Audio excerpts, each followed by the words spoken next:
I'm an American living in Australia on a working holiday visa, and here are 5 culture shocks I've had since moving here. First is going to be that appetizers here are called entrees, and now I understand like entree means beginning, and I believe originally the word is French. However, just in the US, our main meal is called an entree, and entrees are appetizers. So it's just learning that it's a different word, but that's really all that is there. Number 2 is that mullets are still a commonly accepted hairstyle. Now, I believe this is mostly in the regional areas. I didn't really see anyone with mullets in like Sydney, but with the 2 regional towns that I have lived in, I've seen quite a few people with mullets, and honestly, I just didn't know it was still a thing. I thought that was phased out decades ago. Number 3 is going to be that a lot of places shut down pretty early, like coffee shops. A lot of the time are closed by 2 or 3, and then a lot of restaurants can be closed by 5 or 6 o'clock. Now, you do find things that can be open later, but it is just like a little less common. Like the pub that I work at, technically like we legally close at midnight, but if it's quiet, like we'll just shut down. Number 4 is the coffee culture. So the United States is definitely probably more of a coffee country than a tea country, even though personally I am a tea person,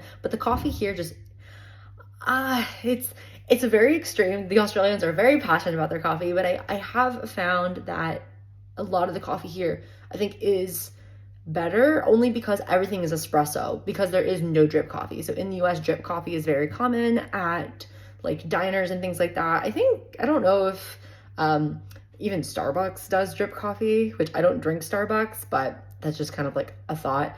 But yeah, very strong, powerful coffee culture here. And I think because everything is espresso based and there's no drip coffee, that just makes a substantial difference. Number 5 is going to be restaurant surcharges on holidays and weekends. So we don't increase prices on things in the US, at least in my experience, when it is a holiday or a weekend on basic items. So if you were to go into a store and say it's like a random holiday, like for me, a random holiday, say like the Melbourne Cup, which is a major horse race for those who are unaware, you can go in and there's an additional surcharge on your coffee. So you may pay a couple extra cents like on that day than you would like the day prior. Or if you go in on a Sunday, it could be more. And then sometimes Sundays are higher than Saturdays. So it's just something to keep in mind.